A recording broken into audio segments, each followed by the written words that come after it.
Across America, families are broken, missing a piece because a loved one is no longer there. A mother, a father, a son, a daughter, gone because of fentanyl. Loved ones like Ashley Romero. So Ashley was my firstborn child, the immediate love of my life, right? My first real love that I knew about. She was a bright little girl, very smart, very caring and loving, and very helpful to people. She had a big heart, and she could make friends very easy. So Ashley walking in a room of people, she would leave that room and everyone in there would now be her friend, right? And as she grew older, she played sports. She liked softball and tried all of those things, cheerleading, just your normal, teenage girl. Sorry.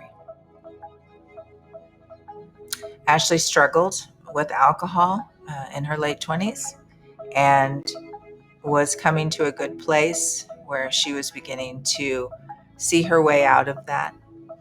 And, the final story, right, is this half of a pill that took her life.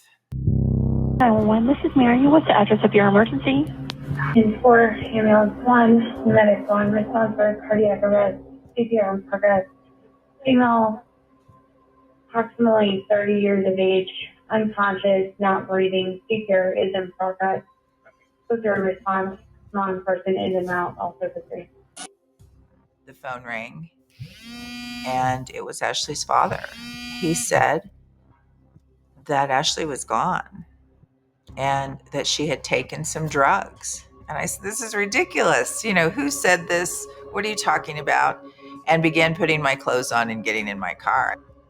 And I started calling her and couldn't get a hold of her. Called my husband and I called my sons. I just said, we're going to go find her now. Everybody meet. We met and I saw their faces when I pulled in that parking lot and knew. They found out. And it makes you not want to get out of the car.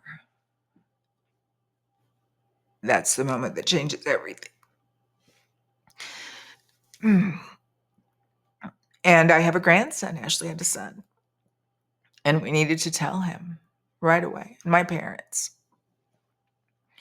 And I remember going to my grandson and having to tell him, Mommy's gone. She's an angel now. And to explain to such a young boy that he would not see her ever again was one of the worst things I've ever had to do. And to tell my parents and my youngest daughter, your family falls.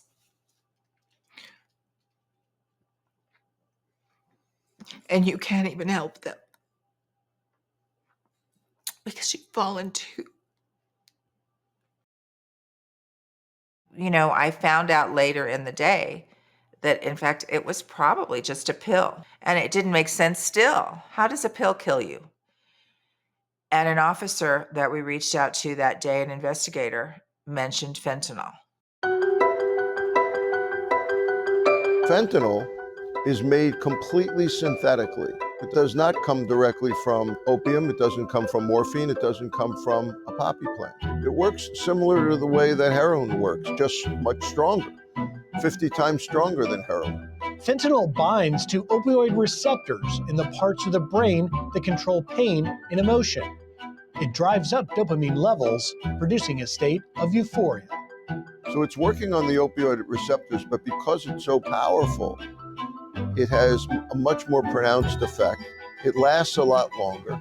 It's much harder to reverse it, and it's much more likely to lead to addiction.